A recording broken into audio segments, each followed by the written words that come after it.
우리 김상조 위원장이라는 또 상징적인 또 위원장이 오셔서 굉장히 열심히 하시는데 이게 별로 성과가 없다고 보시나요?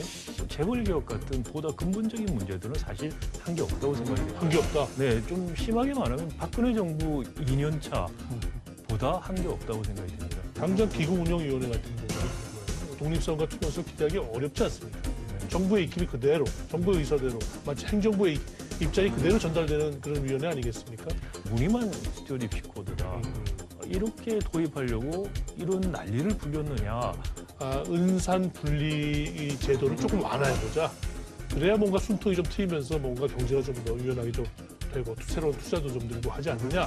굉장히 잘못됐다고 굉장히 잘못됐다. 되고요. 첫 단추도 잘못 끼웠고요. 의결권 4%까지 돼 있는데 이 부분을 좀 조정하는데 한 발도 물러서는 안 된다 이런 입장이신가요? 은산분리를 다시 말씀드리지만 은산분리와 지금 4차 산업혁명 핀테크는 전혀 무관하고 우리 박 교수님은 우파십니까? 좌파십니까?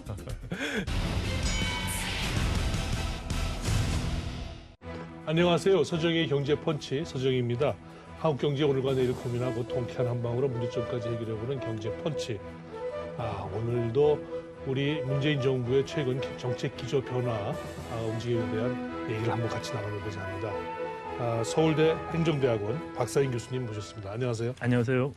우리 박 교수님은 밖에서 이제 평가되기로는 이 정부 정책 기조에 어떻게 보면은 또 동참을 부분적으로 하셨는데 지금 변화를 좀 하려고 그러니까 야 이거 왜 잘못된 방향으로 가냐 지금 이렇게 지적하시는 쪽으로 평가되고 있는데 맞습니까? 네, 뭐 전반적으로 맞는 평가라고 생각합니다. 네. 문재인 정부가 경제 기조로 사실 소득주도 혁신성장 공정 경쟁을 내세웠는데 실제 집행에 있어서 공정 경쟁이 먼저 돼 있어야 된다고 저는 생각을 하고 있고요.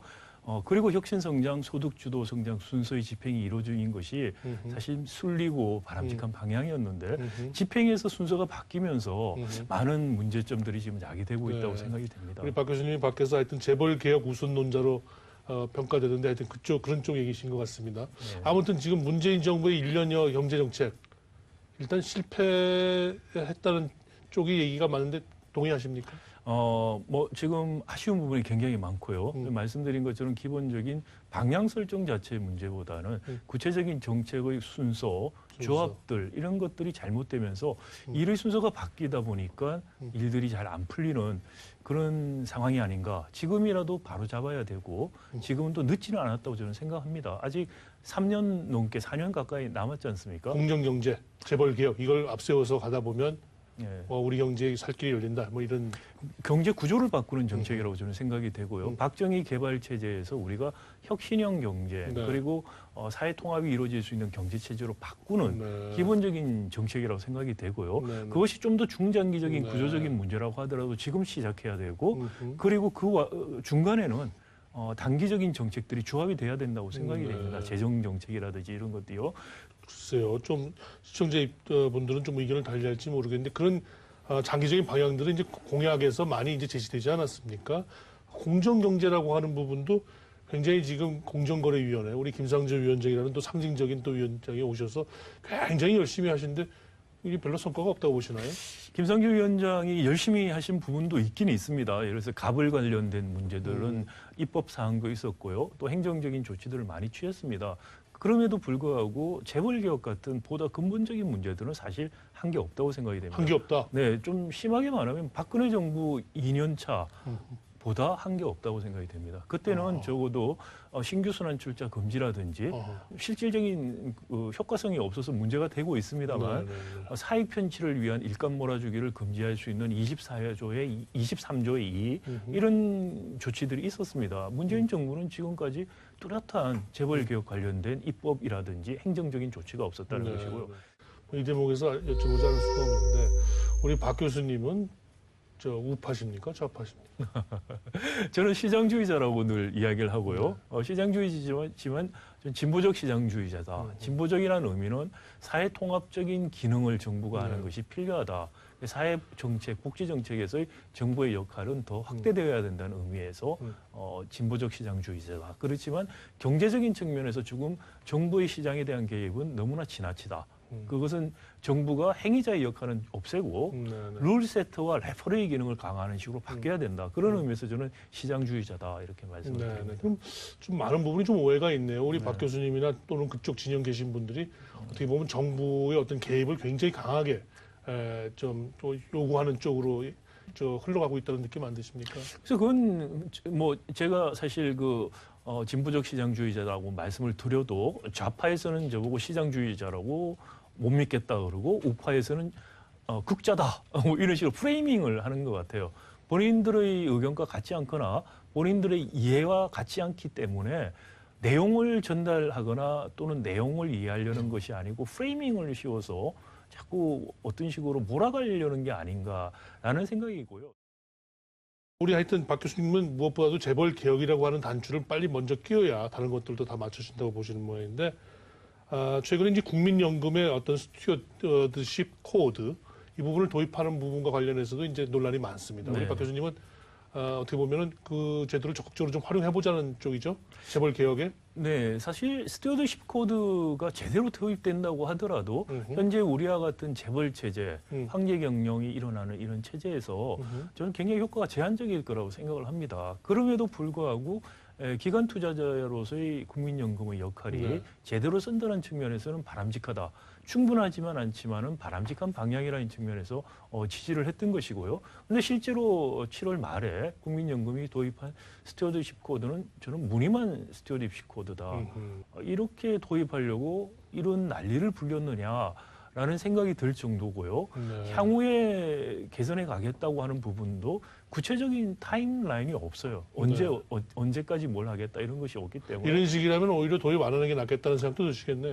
도입 안 하는 것이 낫다는 것보다 도입 안 한 거하고 같은 거 아니냐는 생각이. 이 스튜어드십의 도입의 목적이 기본적으로 수탁자로서의 책무를 충실히 이행하겠다는 다짐입니다. 그게 두 가지 차원이 있습니다. 하나는 뭐냐면은 수탁자지만은 이 사람이 갖고 있는 지위 때문에 수탁자, 연금 가입자들과 이해상충이 일어날 수 있다는 것이죠. 국민연금 같은 경우에 복지부 산하기관이기 때문에 정권의 입맛에 맞게끔 국민들의 이익이 아닌 정권의 입맛에 맞게끔 연금을 관리하고 주주권을 행사할 가능성이 있다는 것이죠. 삼성물산 제일모직 합병에서 나타난 문제입니다.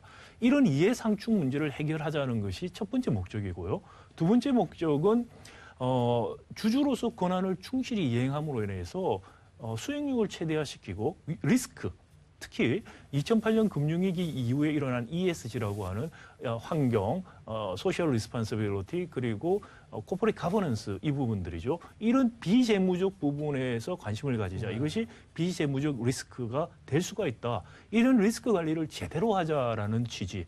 그런 취지로 도입이 됐다고 볼 수가 있습니다. 그런데 지금 같이 어정쩡하게 도입하면은 말씀하신 것처럼 방패막이 역할을 하는데 상당히 문제가 있을 수 있는 자의적인 부분들이 굉장히 많아요. 어정쩡한 도입을 비판론 쪽에서 제기했던 문제들이 그런 거거든요. 자칫 이제 그렇게 해서 섣불리 도입하다가는 어떻게 보면 매번 그냥 정부의 입김만 작용하는 당장 기금운용위원회 같은 부분을 보면 우리 뭐 더 잘 아시겠습니다만 그쪽에서 독립성과 투명성을 기대하기 어렵지 않습니까?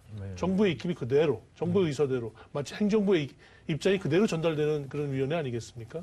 사실상 지금 그런 식으로 운영이 됐고요. 그러니까 정부의 선의에만 기대는 것이죠. 그렇기 때문에 위원회가 주요 사항을 공개할지 안 할지 또는 주요 사항을 의결을 할지 안 할지를 정하는 것이 아니고 준칙으로 가자는 것이죠. 준칙주의를 하자. 그래서 공개할 것들은 모든 걸 공개하고 그리고 개입해야 될 상황에서 예의 없이 개입을 하고 그리고 이유에 대해서 명백하게 공개를 하는 거. 이런 준칙주의를 가자는 것이 사실 스튜어드십 코드 도입의 기본적인 정신인데 그 준칙주의 정신을 지금 많이 훼손시키는 식으로 어정쩡한 타협을 했다는 것이죠.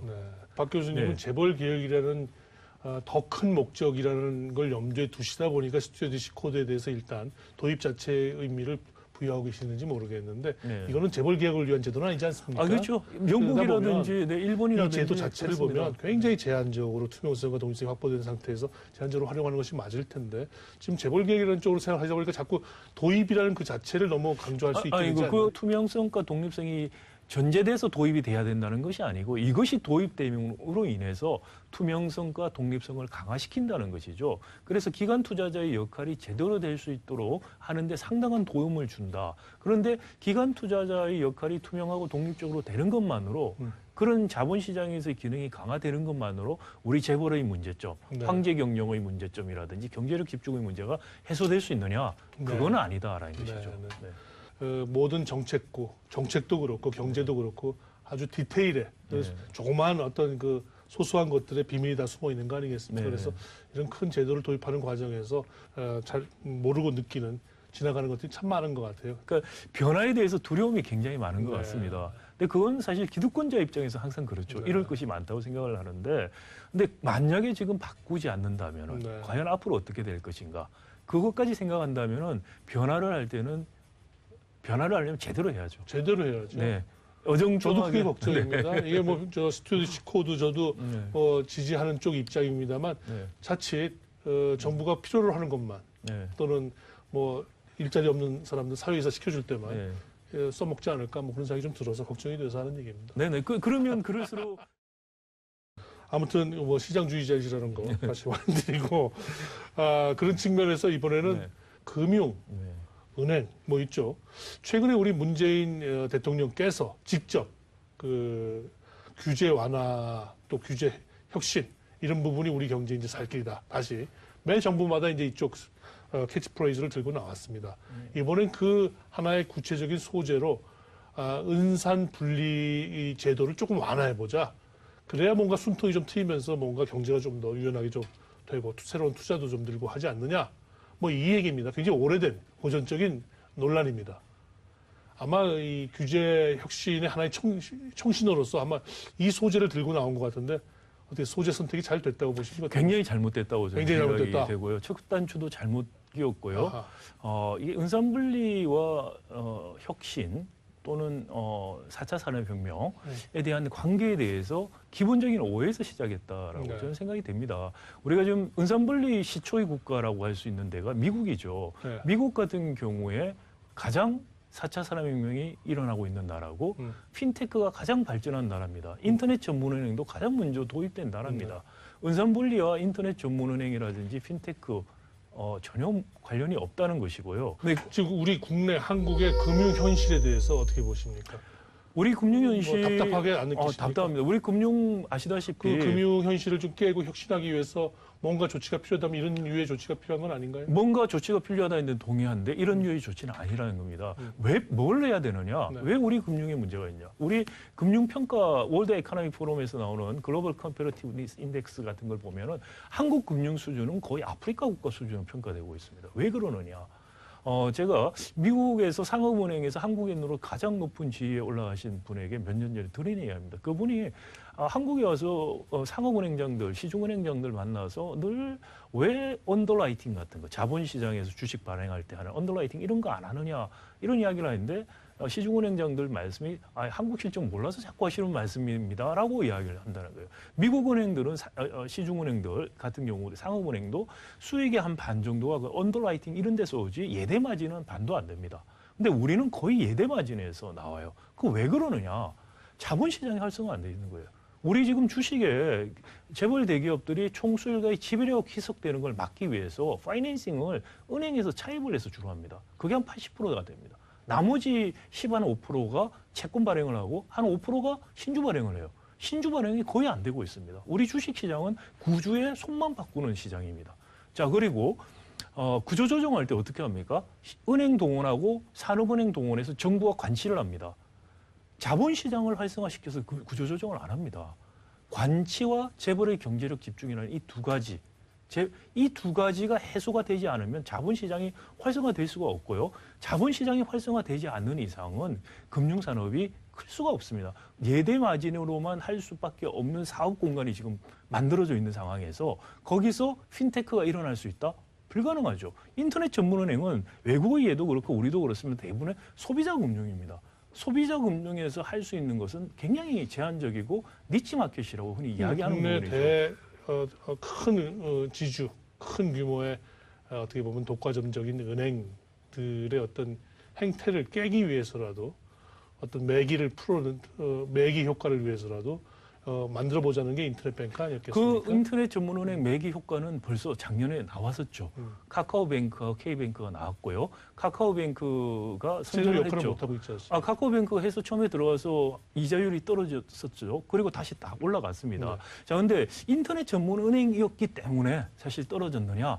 그렇지 않다고 볼 수도 있어요. 왜냐하면은 새로운 신규은행, 인터넷 전문은행이 아닌 어떤 신규은행이 들어와서도 고객 모집을 해서 경쟁적으로 떨어뜨리고 반응을 했을 것이라고 생각을 하고, 그리고 어떤 특정 시점이 지나면은 프로모션 기간이 지나면 같이 올렸을 거라고 생각을 하는 그 행태가 그대로 나타난 것입니다. 자, 그리고 중금리 시장.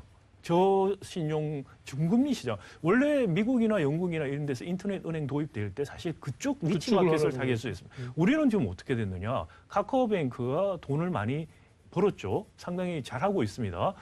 연말 가면 아마 손익분기 좀 도달할 거라는 이야기도 하는데 주로 어디서 돈을 벌었냐. 가계 신용대출에서 벌었습니다. 우리 주택담보대출을 제한을 지금 하니까 가계 신용대출에 풍선효과가 있었고요. 그 풍선효과가 나온 부분에서 금융당국이 인터넷 전문은행에게 활로를 개척해주기 위해서 시중은행에 대해서 어느 정도 자제를 시켰던 측면이 있어요. 그러다 보니까 올 상반기에 카카오뱅크가 가계 신용대출의 40몇 %, 거의 반을 가져갔어요. 열 몇 개 시중은행을 제치고요. 그렇게 갔는데 K뱅크 같은 경우에 그 떡을 카카오뱅크하고 경쟁을 했을 때 못 먹은 거죠. 그러니까 카뱅은 잘 되고 K뱅은 안 되고. 그래서 네. 카뱅은 대출을 늘리는데 자본 확충하는데 문제가 없었고요. 네. K뱅은 대출도 못 늘리고 자본 확충에도 실패하는 네. 그런 일이 있었다. 자, 그럼 다시 매기효과 말씀 돌아가서 매기효과 지금 카카오뱅크가 1년 동안 했습니다. 그 효과가 지금 다시 돌이켜보면은 예상했던 것 같은 효과는 별로 없었다. 그러면 제2, 제3 인터넷 전문은행을 푼다고 지금 K뱅크가 처음에 카카오뱅크가 했던 그런 매기효과 외에 다른 것들을 할 수가 있을까? 우리 지금 금융시장 상황에서 가계부채 관리를 하겠다는 금융당국 입장에서 과연 그걸 기대하고 이런 것을 하고 있는 것이냐?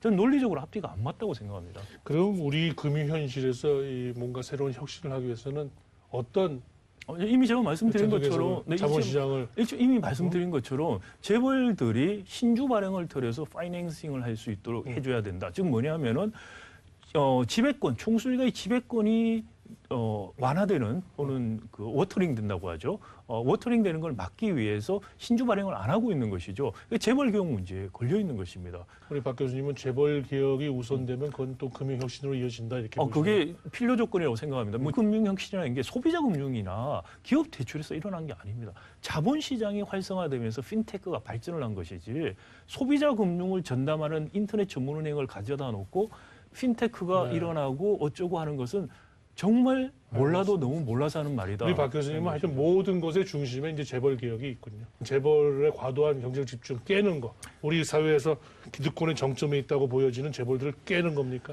깬다는 의미보다가요. 경제력 집중을 해소하는 것이죠. 네. 아까 우리가 어디서 얘기가 나왔냐면은 문재인 정부가 최근에 이제 경제 정책 방향을 다시 한번 재점검하면서 규제 혁파를 다시 들고 나왔고요.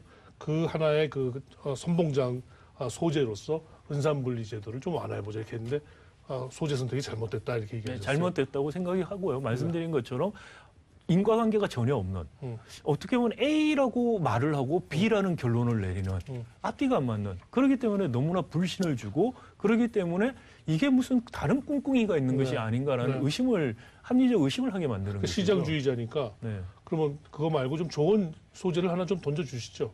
우리가 혁신 규제라는 것이 무조건 나쁘다고 말을 할 수는 없죠. 필요한 규제도 있고 그렇죠, 바람직한 규제가 있고 또 나쁜 규제도 당연히 있습니다. 네. 그런데 규제 완화를 하라고 하면은 보통 우리 같은 경우에 기득권의 이득을 지켜주기 위해서 또는 기득권이 레버리지를 통해서 이익을 확장할 수 있는 규제 완화에 초점을 뒀다는 거 잘못된 방향이고요.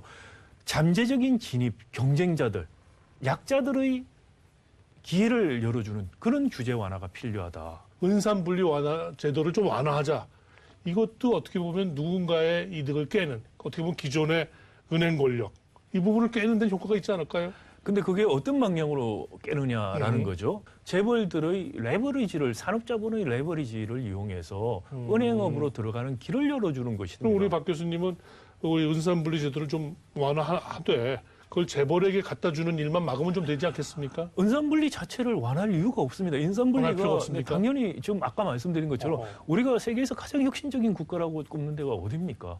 미국입니다. 은산분리 원칙을 뉴즈벨트 2차 세계대전 이후에 굳건하게 지키면서 핀테크, 혁신 모든 게 일어나고 있어요. 네. 우리 근데 현실을 이제 뭐 보면 아까 말씀하셨듯이 미국하고 네. 우리하고는 자본시장의 생태나 그거를 다 다르지 바꾸자. 않습니까? 자본시장이 미국식으로 다 다 바꾸자는 건 아니죠. 그렇지만 말씀드린 것처럼 은행업이 예대 마진을 하는 상황에서는 금융산업 발전할 수가 없습니다. 네. 자본시장이 활성화될 수 있게 해주자라는 거. 그 방향으로 가서 기존의 은행들 중에서 커지는 거, 경쟁에서 뒤떨어지는 금융자본들 안에서의 경쟁이 충분히 저는 가능하다고 보이고요. 그런 혁신의 기회가 없어서 지금 혁신이 안 일어나고 발전을 못하는 것이지 이게 인터넷 전문은행이 있고 없고의 문제, 은산분리의 문제가 아니다라는 것이죠. 지금 우리 은행법에는 의결권 4%까지 돼 있는데 네. 이 부분을 좀 조정하는데 한 발도 물러서서는 안 된다 이런 입장이신가요? 은산분리를 다시 말씀드리지만 은산분리와 지금 4차 산업혁명,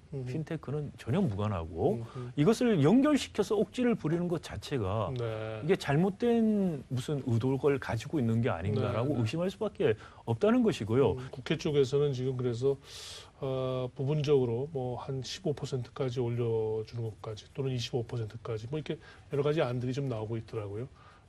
그런 안들에 대해서는 좀 반대 의견이십니까? 그래서 저는 뭐 굳이 하자면은 지방은행 수준까지는 가능할 수 있다. 그럼에도 15% 그럼에도 불구하고 당연히 첫 번째 주주는 비금융이 아닌 금융자본이 되어야 된다. 왜냐? 인터넷 전문은행도 은행입니다. 네. 인터넷 전문은행이 IT 기업이 아닙니다. 네. 그런 잘못되고 굉장히 저는 이해가 안 가는 잘못된 아이디어를 우리가 인터넷 전문은행을 정부가 심어주고 있는데요. 네. 그건 정말 그런 잘못된 아이디어에서 출발하는 정책은 실패할 수밖에 없다. 왜 그런 소재를 들고 나왔을까요? 저도 참 궁금해요. 근데 이게 그러니까 생각을 해보면은 결국은 우리 재벌들이 지금 제조업에서 경쟁력을 잃으면서 수출 시장에서 밀리고 있죠. 그러니까 내수 시장에 눈을 돌리고 있다. 내수 시장에서 돈이 될 만한 건 은행업과 의료업이다 이렇게 본다라는 생각이 들어요. 그게 사실 MB 정부 때부터 재벌들이 가장 원했던 규제 완화 희망사항이었죠. 그것 때문에 나온 게 아닌가 결국은. 문제가 재벌격이라는 말이 나오면은 다들 너무나 한편으로 겁을 내는 것 같아요. 네. 혹시 이거 잘못했다가 경제가 어떻게 되면 어쩌지? 네. 라는 두려움이죠. 근데 제가 거꾸로 묻습니다. 그럼 지금같이 가면은 우리 희망이 있습니까? 경제가 괜찮을 것 같습니까? 그렇지는 않은 것 같아요. 끓는 문 안에 개구리 걱정을 많이 하고 계세요. 끓는 문 안에 개구리처럼 될 수 있다. 네. 과감한 개혁을 해야 될 땐 과감하게 네. 골든타임이라는 게 뭔가요? 골든타임이 있다는 건 과감하게 뛰쳐나오는 겁니다. 네. 거기서. 그게 지금 우리가 필요한데 네. 정치적으로 그럴 수 있는 신념과 용기가 있는 지도자가 지금 우리에게 있느냐. 대통령뿐만이 아니고 국회의원이라든지 이런 정치 지도자들이 그런 네. 신념과 용기가 있느냐. 네. 본인들에게 좀 본인들이 자기 자신에게 되물어봐야 될 때다. 단기적인 보여주기식의 그리고 어떻게 뭘 네. 협력을 구해서 하겠다 이런 생각 버려라. 그런 말 꼭 하고 싶습니다. 오늘 박 교수님 말씀 들으니까 우리 경제 앞이 좀 더 밝아졌으면 좋겠는데 지금 만만치 않네요. 네, 만만치 않다고 저는 생각합니다. 알겠습니다. 오늘 나오셔서 대단히 네. 감사합니다. 네, 감사합니다.